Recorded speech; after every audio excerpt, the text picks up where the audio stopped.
제가 찍은 사진 중에서 저기 위에 이제 그 햇빛을 잡은 그 장면, 이 장면을 저는 좀 보여드리고 싶었고요. 제가 오늘 이제 그 실패라고 하는 거를 여러분이 좀 잘 이해하는 그 파동으로 한번 설명을 해볼까라고 그렇게 준비를 했습니다. 제가 작년에 그 찾은 아티클 중에 네이처 리뷰 케미스트리에 연구자들이 이제 자기의 본인의 이제 경험을 소개하는 그런 아티클들이 가끔씩 올라오는데 이 아티클을 쓰신 두 분들이 본인의 그 라이프를 이렇게 한번 얘기를 한 거예요. 어떤 때는 이제 장학금을 받았던 적도 있고, 어떤 때는 실험이 실패한 적도 있고, 뭐 펠로우십을 이제 놓친 적도 있고, 상을 받은 적도 있는데 상을 뭐 못 받은 적도 있고, 뭐 논문이 리젝되는 경우도 있고, 이게 이제 연구자의 라이프라는 거예요. 성공한 경우도 있지만은 실패한 경우도 있고, 이런 이제 곡선이라는 거죠. 올라갔다 내려갔다, 이게 이제 우리의 모습이라고 하는 겁니다. 그래서 저는 이 아티클이 너무 와닿았어요. 저한테 너무 위로가 된 거예요. 성공할 때 뭐 당연히 우리가 기쁘죠. 근데 실패할 때도 우리가 그렇게 절망할 필요가 없다, 그런 얘기를 꼭 해줍니다. 우리가 가고 있는 길이 을 이제 저는 커리어라고 이제 부를 수가 있을 것 같아요. 커리어라는 말의 그 어원을 한번 찾아봤어요. 두 가지 라틴어 어원이 있다고 합니다. 첫째는 카로스라는 말은 달리는 마차. 그 다음에 그 마차가 가는 길, 그 가는 길을 카라리아라고 하는데, 옛날 마차는 이게 승차감이 좋은 그 승용차가 아니죠. 그래서 덜컹덜컹 이렇게 달리는 마차예요. 그리고 그 마차가 달리는 길은 이제 아주 고든 길이 아니죠. 잘 포장되어 있는 그런 길이 아니죠. 울퉁불퉁하고 꼬불꼬불하고 그런 길을 우리는 가고 있다는 거죠. 우리가 가고자 하는 그 지향점은 있지만 그 과정은 결코 직선이 아니라는 거죠. 스트레이트포워드 하지 않고 커브로 돼 있다는 거죠. 어느 순간에는 성공도 하지만 어느 순간에는 또 실패를 할 수밖에 없다는 거죠. 그래서 저는 요거를 좀 이해하기 쉽게 좀 한번 일반화를 해보자. 우리가 가고 있는 그 길, 그 커리어라는 그 이제 과정을 한번 이렇게 웨이브로 한번 설명을 해보자.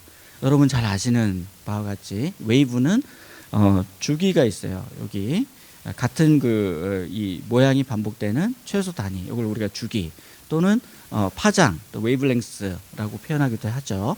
그 다음에 이제 이 웨이브가 갖고 있는 이 그 크기, 이 앰플리튜드를 우리가 진폭이라고 하죠.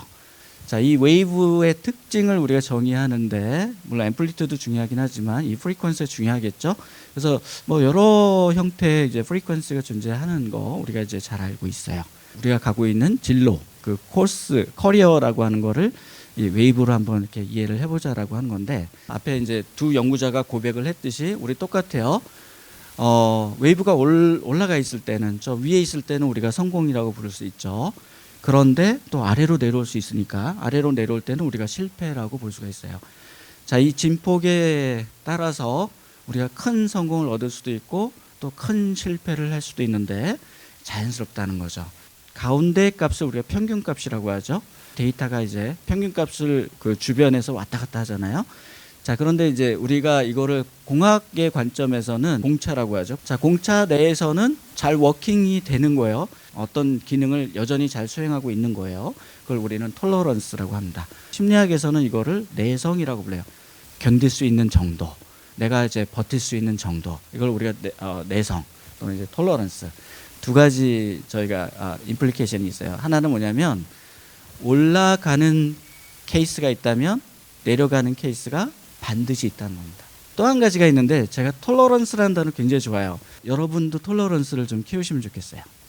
톨러런스가 크면 클수록 여러분이 성공과 실패를 좀 더 덤덤하게 받아들일 수 있어요. 자, 실패를 여러분이 받아들이는 것 중요한데요. 성공을 받아들이는 것도 중요합니다. 여러분만큼 노력하고 여러분만큼 간절하게 바라는 사람이 또 있어요. 나는 근데 럭키하게 내가 지금 이 순간에는 내가 1등을 한 거야, 이렇게 생각을 해주시면 좋겠습니다. 여러분이 1등이 아닌 순간에 그 사람에게 칭찬을 해줄 수 있으면 좋겠어요. 우리 소사이어티잖아요, 그렇죠? 누군가 성공을 하면은 누군가 실패할 수밖에 없다. 이거 우리 사회 메커니즘이에요. 그래서 그거는 좀 받아들이시면 좋겠다. 그 볼륨을 좀 더 키우시면 좋겠다. 이게 첫 번째고요. 두 번째 제가 말씀드리고 싶은 거는 transform failure. 수학에서 Fourier transform이라는 게 있습니다. 그렇죠? 우리가 원래 가지고 있던 웨이브를 분해해서 저 웨이브를 구성하는 프리퀀시를 우리가 찾아내주는 작업이 Fourier transform이에요. 자, 요거랑 좀 비슷하게 failure transform을 한번 해보자, 이런 뜻입니다. 복잡하게 구성된 이 웨이브에 어떤 때는 성공을 했고 어떤 때는 실패를 했단 말이에요. 자, 저렇게 된 원인이 있을 거란 말이죠. 그 원인을 한번 추적을 해보자 하는 거예요. 여러분이 내가 어떤 상황에서 조금 더 성공에 좀 가깝고 어떤 상황에서 내가 좀 실패를 할 수가 있겠구나라고 하는 것들을 한번 이렇게 분석을 한번 해보자 하는 거예요.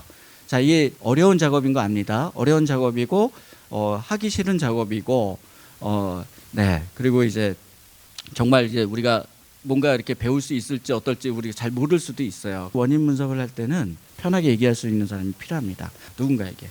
자, 그 지도 교수님이 될지 누가 될지 친구가 될지 그 내가 가장 믿고 사랑하는 사람이 될지 모르겠는데 누군가 한 사람에게는 솔직해야 돼요. 내가 지금 큰 실패를 했어.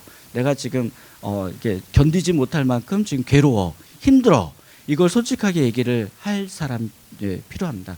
그렇게 얘기하면요, 이게 분해가 되고 분석이 돼요. 트랜스폼 하는 겁니다.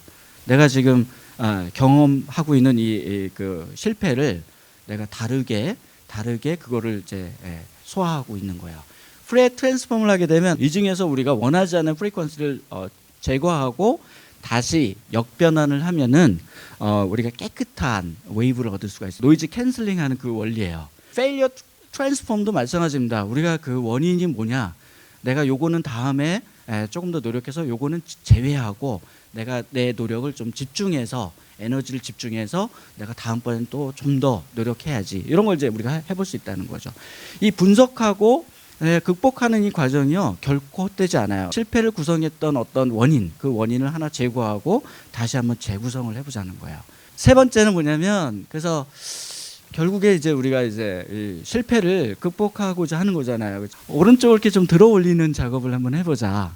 웨이브를 그냥 통째로 평균값을 올려보자.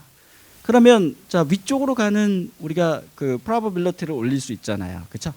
그러면 아래쪽으로 우리가 이제 실패의 그 probability를 좀 줄이는 거죠. 들어올리려면 우리 뭐가 필요하죠? 힘이 필요하잖아요. 그렇죠? F는 M에 여기 필요하단 말이에요. 자, 이거 들어올릴 수 있는 이 force가 뭐냐면, M은 저는 이제 mass 대신에 mind라고 저는 그렇게 바꿨고요. A 그 acceleration 대신에 ability를 바꿨어요. 저는 마음이 방향을 결정한다고 생각을 해요. 이게 우리의 그 모티베이션, 인텐션이 돼요. 우리의 의도가 됩니다. 그 다음에 A는 어빌러티, 그렇죠? 능력은 항상 중요해요. 내가 준비가 돼 있어야 돼요. 자, 이 능력은 그냥 키워지지 않습니다. 공부를. 자, 우리 실력을 키워야 돼요. 실력을. 공부는 좋아서 하는 게 아니라 필요해서 하는 거예요. 연구자로서의 삶을 선택을 한다면 필요한 공부를 하셔야 돼요. 필요한 공부를 하셔가지고 여러분의 걸로 만드셔야 돼요. 제가 가장 좀 이제 말씀드리고 싶은 거는 용기예요. 용기. 여러분이 얻고자 하는 뭔가가 있다면은 여러분 용기를 내셔야 돼요. 용기를 내셔서 다가가셔야 되고, 솔직하셔야 되고, 말씀하셔야 되고, 도움을 요청하셔야 되고, 그렇게 해서 여러분이 원하시는 그 길을 가실 수 있어야 됩니다. 이게 인생은 어떻게 될지 모르는 거예요. 누가 더 앞서가고 누가 더 또 뒤처질지 모르는 겁니다. 그거는 끝까지 가봐야 되는 거예요. 그러니까 나는 최고가 아니다, 이거 선언하세요. 어쩌다 최고가 될 수도 있는데 그걸 럭키하게 바이 찬스로 그렇게 되는 거예요. 두 번째는, 자, 최고가 아니면 나만의 길을 찾으시면 좋겠어요.